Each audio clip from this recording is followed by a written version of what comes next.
I moved down south and I had no friends and no family around me. So I started running because I really had nothing else to do. And I was like, right, this is the time. If I'm going to do it at any point, this is when I'm going to do it. If I can do it, so can you.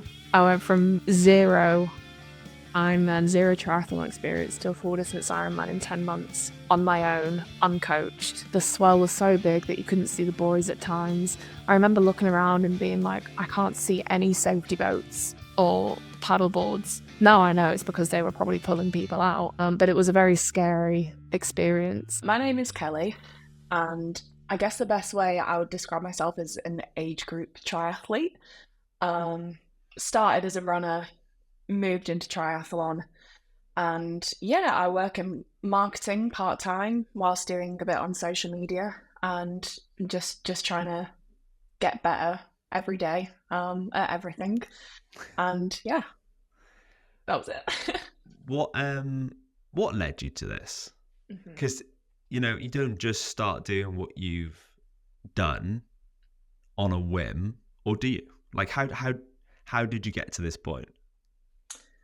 With a lot of stubbornness. Yeah. Yeah. it's it's quite a long story, to be honest, for how I started even running. So I always had a really mixed relationship, well, mostly a bad relationship with running. Okay. When I lived in Bolton. So I was born and bred in Bolton, and tried running, and it was just so hilly. And I just couldn't, I immediately got humbled and I was like, I hate this. I hate it so, so much. So I used to just run on treadmills, and that was initially when I started, it was a weight loss thing. It was get on the treadmill 5 times a week, do sprint intervals until I get to 5K, and try and shift some of the weight that I'd put on at my time in university. And then after, or just about during COVID 2021, I moved down south and it was flat. And I had no friends and no family around me. So I started running because I really had nothing else to do. And I was like, right, this is the time. If I'm going to do it at any point, this is when I'm going to do it. And I saw a friend of mine logged on her Strava like a 2-hour run. And I was like, how did you do that? That seems impossible to me. And that was the kind of first instance where I thought, well, if someone else can do it that I know, then I could probably do it as well. So then started running more, entered my first half marathon, loved it immediately. And I was immediately hooked on that feeling of wanting to do better. Okay. So I did my first one and I was like, I can do that better. I did another one a month later. I can do that better. I did another one. And it just kind of progressed until I was a couple of marathons down and I was like, what's next? And I was always aware of the Ironman because I grew up in Bolton, and it was hosted there, the full distance, for a long time. And again, similar to what happened with running, when I first looked at it, I was like, no chance. It was mainly the bike that scared me. It should have been the swim, looking back, but it was the bike where I was like, no, I can never cycle 112 miles. And then again, I saw a friend of mine did it that year that I was looking into it, and I was like, she can do it, I can do it. So I got it in my head, and once I got it in there, I just couldn't get it out, and ended up signing up for it about in the January of the year, so about 7 months before. That's so annoying, isn't it? When you get something in your head and you're like, Yeah. I don't want you to be there, but you're not gonna you're not gonna get out until I do it.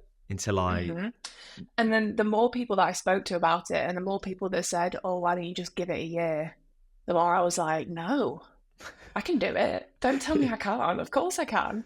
As I said before, I was a bit stubborn, and I actually signed up to volunteer at it the first year in 2023. I put myself down for the volunteering, and then I had to email them and be like, I'm actually racing now, I'm sorry. Do you think stubbornness is a good trait in an endurance athlete, or do you think it's something that's harmful? Because I asked that question because obviously your stubbornness has got you to this point, right? So surely that's a good thing. Yeah, I think it's probably a bit of a balance, isn't it? I think you look at some people that are doing these like ridiculous challenges, like running from 100 miles, or that might be easy to some people, I don't know. Like the world breaking challenges that Yeah. people do, and you're like, what has led you to do that? Why? What's the psychology behind someone like Ironman is hard? I don't think I'd ever go beyond it. Mm. Mark my words. Yeah, I don't believe you. I'm going to be totally honest. I don't believe you. Only Mm, because I think I've probably been in a relatively similar position to that over the years, where I've thought, I'm not gonna do the next thing, and it doesn't have to always be longer, right? Like you say, I wouldn't go beyond it, but you're already kind of going beyond it, because yeah. you're saying to Trying to get yourself, faster. like, yeah, I want to go faster, and that Mm, that in essence is the same thing. And to be honest, I think sometimes harder when you start thinking to yourself, oh, what I want to do now is get faster. Actually, that becomes more difficult, because it goes from completion to competing, right? And I feel mm. like that's probably where you are now with what you've done this year, and we'll get onto that. But I do want to touch on first, like, that journey of training and completing that first one. What was that like for you? So obviously I had the running down. Well, not down, but I had 2 marathons under my belt by that point. So I won't say comfortable with a marathon distance, but I was experienced in it. But the cycling and the swimming, I hadn't touched a bike in about 10 years. Okay. And I thought I could swim.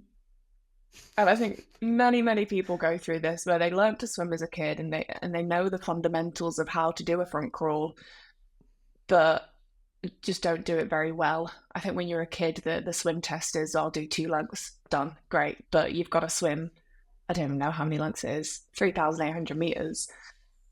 Yeah, Gosh, how many lengths? my mental 100 maths and isn't something. that quick enough. No. So when I started, so I got it into my head like the August of 2022, and then I bought a secondhand bike and I started swimming. Um, and I just kind of did that and ran at the same time, a couple times a week, just to like dip my toe in. And at this point, I was still deciding whether or not I was going to do it that year. Okay. And then January 2023, I caved and I booked it, and I thought, I need to learn how to swim. I need someone to teach me. I can't keep doing this. And same with the bike as well. I was kind of commuting to work, but I wasn't really doing it properly. And I'd say I never really did the bike properly, which is amazing that I even got round the course. But I hooked up with a friend who was a cyclist, the only person that I knew was a cyclist, and he helped me quite a lot. Went and got swim. I joined a swim squad, so it wasn't quite one-to-one lessons, but it was still really valuable to have that. And it really didn't take long to uh, get the hang of it, and get to a Yeah. point where I could swim comfortably for a long distance. And yeah, I was self-coached. So I didn't have a coach. I just downloaded a plan off of the internet, and I fit that around my schedule because I was teaching at the time. So that was quite intense. And I missed a lot of workouts, and I definitely wasn't as prepared for it as I should have been, but I finished it. And yeah, straight after, I remember during the run, I was like, no, no, never doing this again. And then straight after, I was like, yeah, I want to do that again. It's amazing the short-term memory we have as, like, people that do endurance sport. Like, yeah, that moment when you're in it and you're in the bin, aren't you? Let's be totally honest. Like, you're not in a great place, and you're thinking to yourself, why in the world have I not only paid to do this, but like put myself in a position that that I knew was going to hurt. But for some Mm, reason, we always go back and we always try and do it again, or do something similar or more extreme or faster. And yeah. it must have felt pretty amazing though, after going through that, that bit that a lot of people go through in a race, to get over that line, to finish, to get that medal, to get that shout out on the mic, when you finish an Ironman. what did that feel like? Was it kind of a little bit out of body? Was it like proof that I've done this? Like I've proved myself right in this situation. Yeah, when I got on the start line, when I got to Pennington Flash in the morning, it was a very windy day as well. Don't know if you know about that year, but oh, it was a bad, that storm that's just happened over the weekend. Same kind of winds. It was terrible. And when I was at Pennington Flash in the morning, I was genuinely thinking, I don't know if I'm going to finish this. I'm going to try. I'm going to try my absolute hardest, but I don't know if I will. And then once I got down to like my family were all stationed in Bolton. The run and the bike go along Chorley New Road, and there's a pub on Chorley New Road, which for the full distance, it's less so now. It's a half because it's earlier and not as many people come out. But for the full distance, this pub is just filled with people, and they're all having bevs, and they're all having a great time, and the support was absolutely amazing. So that's where my family was stationed for the day, and when I got to my third lap coming back, it was more like the second lap where I was like, right, I can do this. I've got this. Now it's only like 2 laps to go. I'm going to get to that finish line. And that was such an amazing feeling. And then when I was coming back on the third lap, I said to my family, I was like, you need to go down. You need to move away from the pub and you need to go down to the finish line. Because it was about I don't know, about a 40-minute walk, something like that. I was like, I'm going to beat you there. You need to go. And yeah, crossing over. Oh, yeah, you run past the finish line 3 times. Brutal. Actually, 4 if you include the very first one after transition. So being able to turn right instead of left was just a very surreal experience. And even though I was absolutely delusional, I still remember it very vividly. And yeah, it was one of the best feelings in the world. And it was that, like, I did it. I can do anything. This is amazing. And how long after that one was it like, I'm not done here and I am going to go again? I think I knew very quickly because I qualified for Kona as well in that race, which is not something that I was expecting, not something that I was ready for, financially, emotionally, physically, because it would have been about 3 months later, and I was like, no, I don't want to do another one yet. So when I had to turn down the slot, I was kind of like, I'm going to come back for it. I'm going to do it and do it properly one day and be ready for it. It did take me a while. I think I signed up for Wales in the December, so it did take me a couple of months to gather my thoughts and go for it. But yeah, I think I knew fairly soon after the race that I was going to do another one. From the girl that was, living in Bolton, not wanting to run because, the hills were about and just kind of using that treadmill as a weight loss tool to the person you are now, who not only uses, running to help their everyday life. I'm sure like many people, you want to run, swim, cycle because it's part of who you are, but it's not just part of who you are, it's a massive part of who you are. Would you have ever have believed that this was going to be you down the line when you were pounding out those reps on the treadmill? Absolutely not. I remember when I was on a treadmill once, one of the PTs came up to me and they were like, "Are you training for something?" I was like, no, I would never do that. Um, but yeah, as you say, it's just become such a fundamental, like it's a lifestyle now. And I remember a really pivotal moment. I had quite a bad relationship with weight loss when I first started and my eating habits. And I remember a really pivotal moment where I was in the depths of training for my first Ironman, and I realized how much food I would have to take in on the day. I thought, oh my gosh, that's a lot. I need a lot of carbs. And there was this moment in a supermarket where I was looking at all the different snacks and I was trying to find the one with the highest carb rather than the one with the lowest calories. And that was a really nice moment for me because I was like, I'm healed almost. Yeah. That sounds a bit cringy. But I was like, yeah, my relationship with exercise and food and myself is just so healthy now. And I care so much more about the the data on my Garmin and Strava rather than what's on the scales. And I think there is that moment as well that you realize you realize what your body is capable of. And I'm sure you've had that many times over like the last couple of years, to be like, I need to look after my body, because in looking after my body, I'm going to be able to be capable of doing these cool things. Is that a feeling that you kind of have, like, not only my body can do amazing things, but I need to care for this vessel that gets me to do those amazing things? Yeah, definitely. And I think it is still hard when you're training for a really big endurance event. It can be quite difficult to fuel yourself properly and know exactly how much you should be taking in, and not to overindulge sometimes as well. I think I've been guilty of that, of just going, oh, I'm training for an Ironman, I can eat whatever I want. But you still have to be eat nutritionally rather than healthy. I'm going to say I prefer that word for a meal to be nutritious rather than healthy. I think it's just being mindful, isn't it, of it as well? Because I think that's something that a lot of people can do. Is I'm training for this. I'm just gonna, absolutely nail everything. Well, there is at a point, kind of a place that you don't want to get to that. You, like you say, I love that way of you putting it. You need to eat nutritiously rather than always healthy, but you also need to not smash a load of junk food all of the time, which it can feel like you want to do sometimes when you're training for something like this. I actually watched a video on your Instagram the other day, and I find it really interesting, and it was talking about the word can't.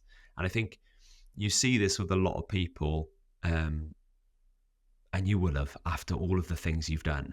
I could never do that. I can't do that. I can't believe you've done that. Like, there's no way I could ever do that. And this video was talking about how everything you've done has started with the word can't, pretty much.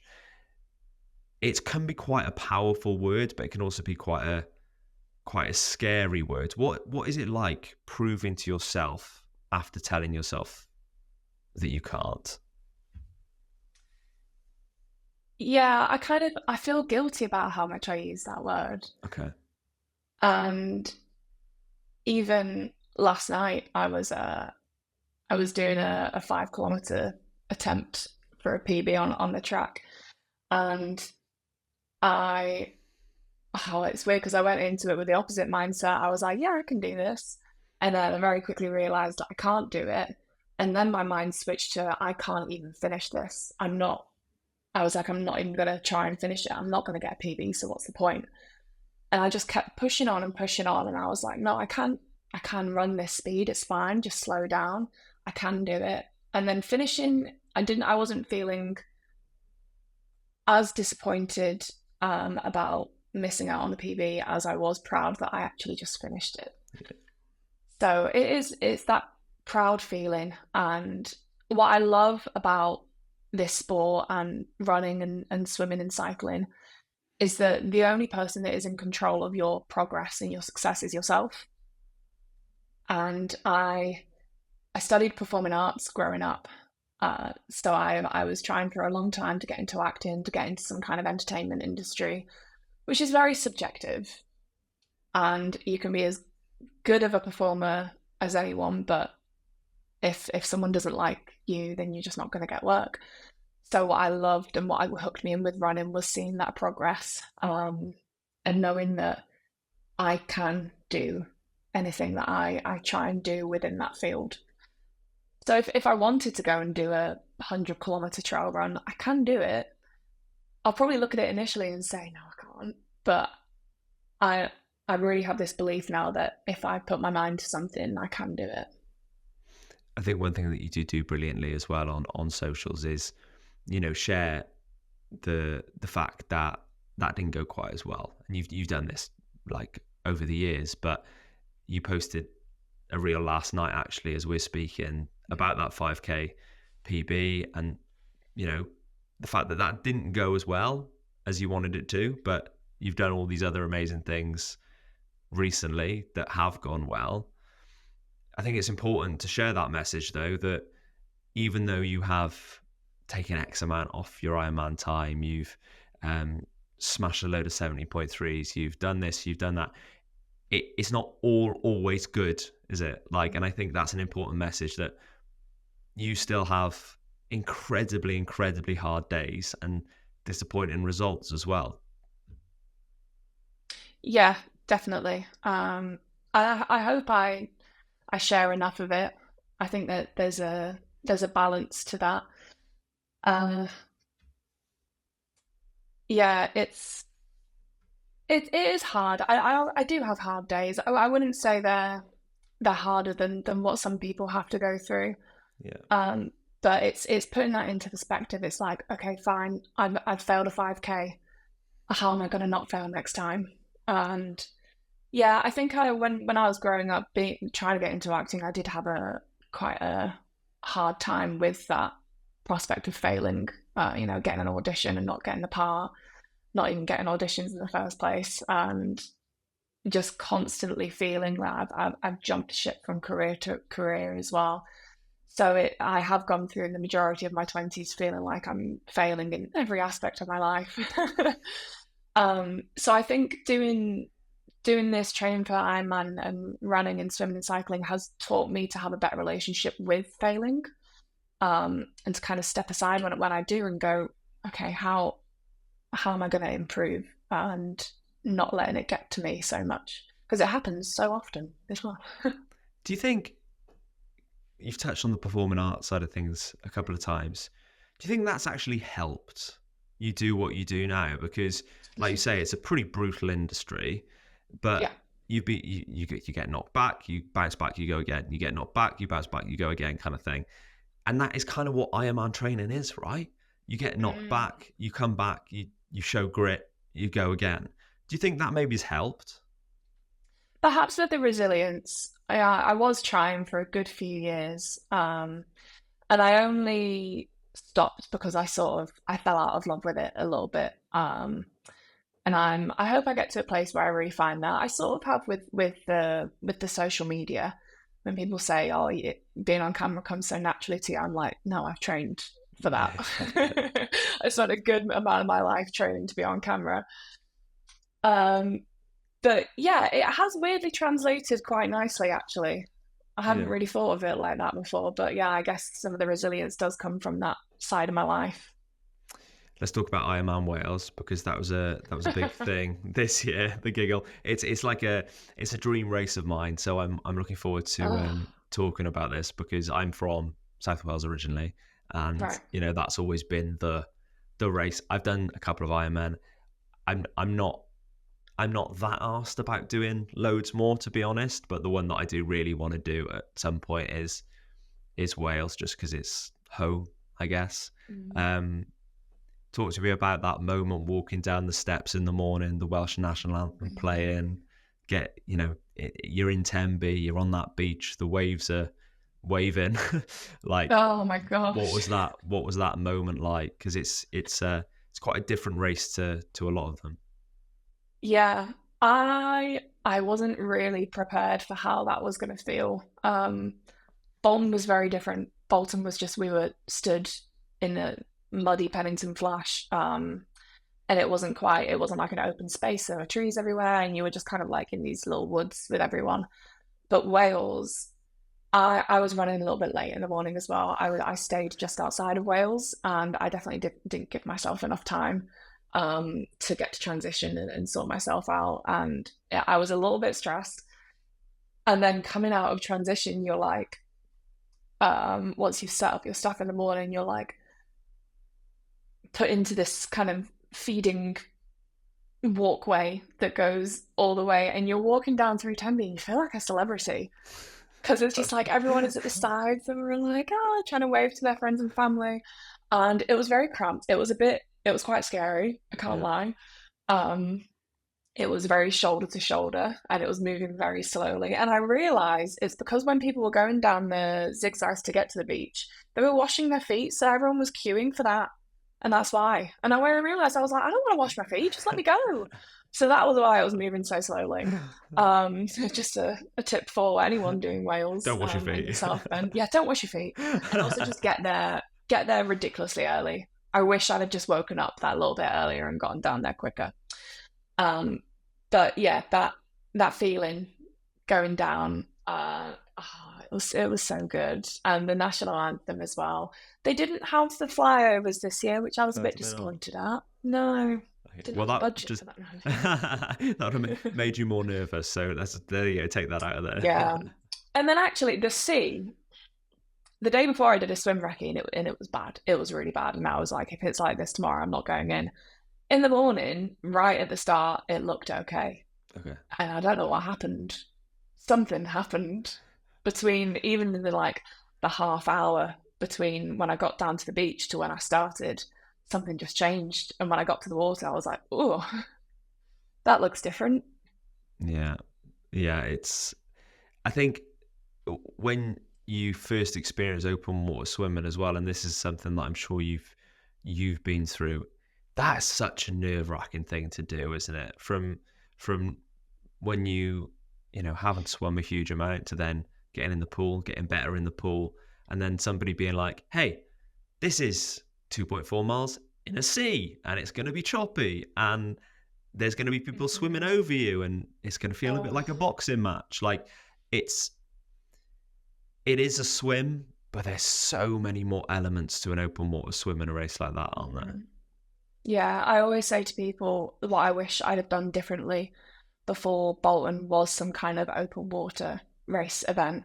And I had one booked, and then I didn't turn up to it because I bolted it a little bit, and I should have done it. Because, yeah, as much as you can practice in open water, which is so, so important in itself, nothing prepares you for how it's going to feel swimming with that amount of people on the day. And even though Bolton, my experience was fine, actually. I was near the back, so it wasn't ridiculously busy. I didn't experience too much of the rowdiness. But Wales, I was in the thick of it. It was just, it was so hard. The swell was so big that you couldn't see the boys at times. I remember looking around and being like, I can't see any safety boats or paddle boards. Now I know it's because they were probably pulling people out. But it was a very scary experience. And I think you said earlier about looking back at myself and thinking, would she have thought I'd have been doing this? I think if I'd have told myself 10 years ago to go and swim in those conditions, I'd have been like, no, I will not make it. That is a fatal future for me. So even though my swim the time was extremely disappointing, the fact that I did it is just amazing. How do you stay calm in moments like that? Because, like you say, just describing it, like, make me scared. Like, how do you stay calm? Wales, I didn't really. Okay.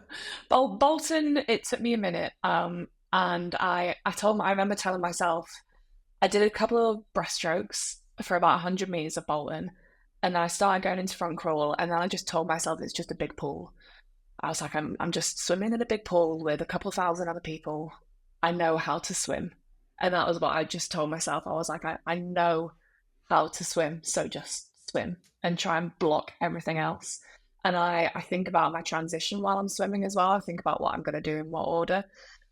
Wales, it was slightly different because I've just never swum in conditions like that before. But the Aussie exit helped me when I remember when I was coming back to the beach, I had this thought where I was like, I'm sure someone is going to say, don't go back in, one lap, go up.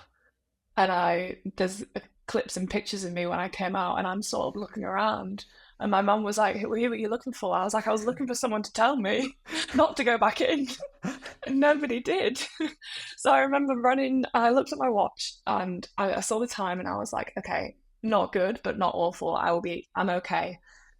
And it's going back to that whole like, well, I've done it once, I can do it again. So I went into the second lap feeling like, yeah, I can do this. But then again, the current just changed, and at times it was like swimming on a treadmill, and I came out even slower the second time. It's probably quite good that you were thinking like that, like somebody might tell me not to go back in here, because just telling yourself that story that, let's be honest, you probably knew wasn't true, but would have got you through that first lap almost. Do you know what I mean? Like, Yeah. because you're Yeah. thinking, oh, I might not have to do this again. I'm just gonna get through this. I won't have to do it again. And then suddenly you get out and you're like, oh no, I got to do it again. I got to do Yeah. the whole Yeah. thing again. I think it definitely did actually. And I didn't see any jellyfish actually. Oh no. You know, Okay. no, I think maybe I did, and maybe I just didn't know what they were, There's so which much is going probably a on at good that thing. point. You're like, Yeah. I do remember looking down and seeing something and being like, that doesn't look like the hmm. seafloor. I wonder what that is. But I've never seen a jellyfish that big before. So yeah, I think just going in with the second time with that mindset of I've done it once, I can do it again, is it really helped. And then you come out. How was the rest of the day? Because the bike course is brutal, the run course is brutal. What was the rest of the experience like? And I know it was a really good result for you too. So how was it? Mm. Yeah, the bike I was really happy with. I'd only got my TT bike about 4 weeks before the race and decided to use it for the race. And I was really proud of the effort that I put into that bike. I do think it was slightly easier than the Bolton bike course from 2023. I think there were a couple more forgiving sections where you could build up the average speed, especially in that first loop. But yeah, I think it went quite quickly actually. It was only in the last hour or so for me that the rain started, and it really came down, and I was wearing this visor helmet. Have you done the bike course? Have you tried any I've of it? not. No, I haven't been on it. Well, I've Okay. probably a very very small section of it, but not any of it really. So there's a section when you get down to Saundersfoot Yeah. or around there that is arguably the hardest section of the course. Comes just before transition, and that's where you've got Wiseman's Bridge and Heartbreak Hill. And oh man, those I swapped out my gear ratio before the race. I gave myself bigger gears, granny gears, some people call them, because I was like, I'm not going to get up that Wiseman's Bridge the second time unless I've got some more gears. And I was so close to getting off, but I did it. Just about. I have had reports of people saying to my coach, because he knows quite a lot of people, and they're like, "Yeah, we saw Kelly, and she was swearing quite a lot going up Wiseman's Bridge." I was like, "F this." I was really angry. And so the second time when the rain started, I was wearing this visor, and because of my breath in the rain, and I couldn't take it off and clip it at the top, it's not that kind, so I couldn't see anything. I could not see a thing in the last maybe half an hour of my race. So I was cycling up Wise's Bridge like this, trying to look out the bottom of it, which wasn't ideal. Uh, but yeah, really happy with the bike. Got it in just about 7 hours, which is what my like original goal was. And then I was really cold in transition because of the rain. And I remember seeing these two women sat with, I don't know whether they'd dropped out or whether they were just having a break, but they had a little cup of tea, had their silver foils on, and I was like, I just want to Oh, join I them. want that. And I got through, and I had a couple of paracetamol that I had in my transition bag. That's a really good idea for anyone doing an Ironman. Pop a couple of painkillers, some deep freeze in there. It's really Yeah. handy going into the run. Even if it doesn't do anything, just the placebo effect of knowing like, oh, a little bit of pain will be taken away is nice. And I left the tent, and I immediately saw my mum and my other half and one of my friends, and I went over, and I was crying, and I was like, I'm so cold. And my mum hugged me. And my competitiveness definitely comes from my mum. She always encouraged me into sport when I was younger, and uh, was very supportive and encouraging, but very competitive. She used to stand at the side of my netball matches and be like, "Mark, Kelly, mark your partner," because I would just be off having fun. So I saw her and I hugged her and I said, "Mum, I'm so cold." And she pushed me. She said, "Start running," and she pushed me. But it was good. I think in that moment, if my family had have said, "You don't need to do it," oh, I don't know. I don't know if I would have done, because I was just so cold and Yeah. so in pain. But yeah, started running. and then it's just settling into it. I wasn't ready for how hilly that run course was, though. Yeah. Yeah. Coming over that line though, after experiencing what you experienced that day, you know, the swim being what it was, the bike Mm. being what it was, and then the weather coming in, and then the run being what it was with the elevation. Um, what was that moment like? How did it compare to Bolton? Um. Ooh. I don't know. It was a bit sad to not hear the words "You are an Ironman," and I was a bit like, "Oh, I kind of want to ring the bell anyway," even though I've already done my one. Um, but yeah, it was still an amazing feeling. I'd I'd spent the majority of the day as well, kind of on my own. I didn't have any. You can normally find people to sort of pace yourself with Yeah. and get familiar and chat to them. I didn't really get that all day. So my last lap, I went into quite a dark place and I found a friend and I started run walking with him. I say I found a friend, I made a friend.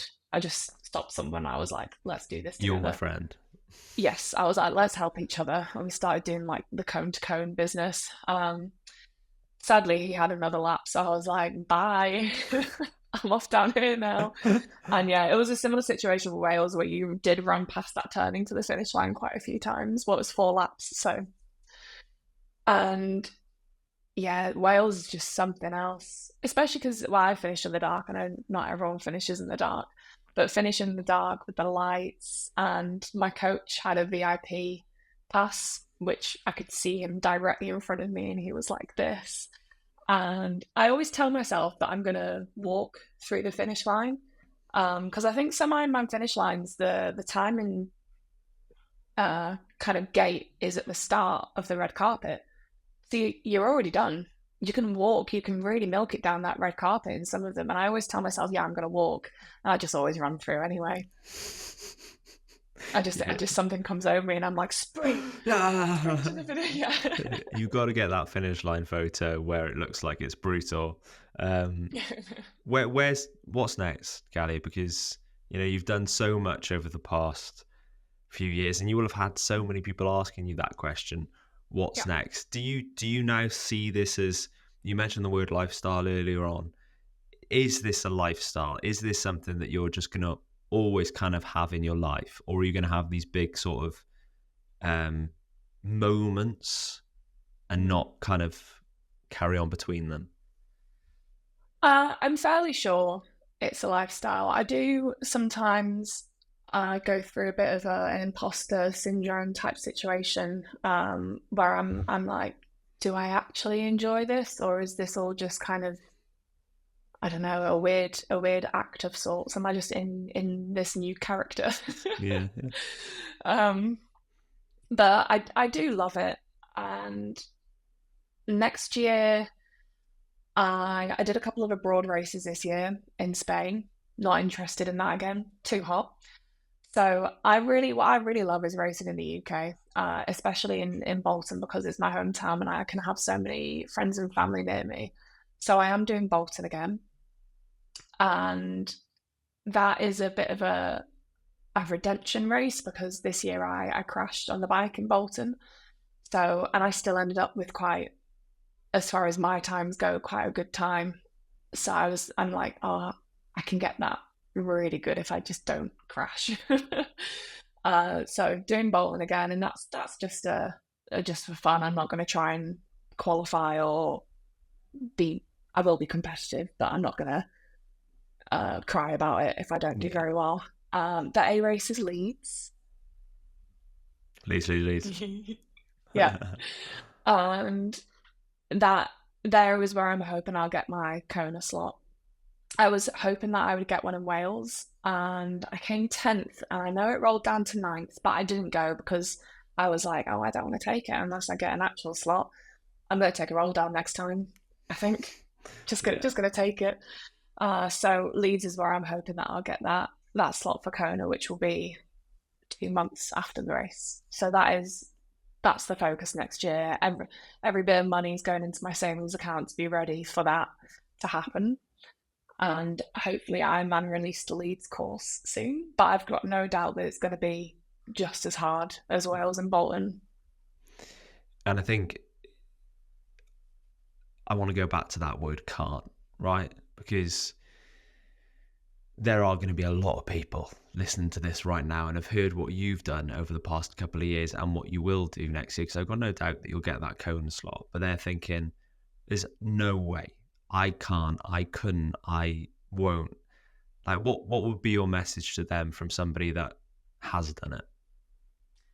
I always try and say to people, to any friends or strangers who ask me and say this kind of stuff, if I can do it, so can you.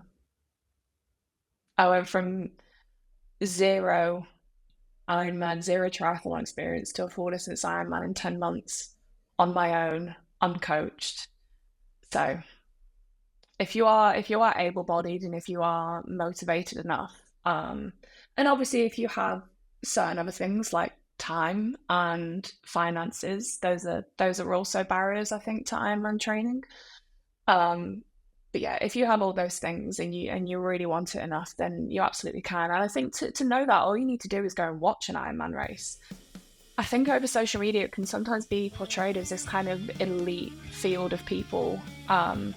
If someone might look at me now and think, yeah, she's in shape, young, has time, has the money to be able to do it, but I wasn't that when I started. And when you go to races and you spectate them, you see all different kinds of people that are all different ages, all different shapes and sizes. Some will finish in 9 hours, some will finish in 17 hours. And that's the best way to get over that feeling of I can't do it, is just go and watching all the amazing other people that are doing it.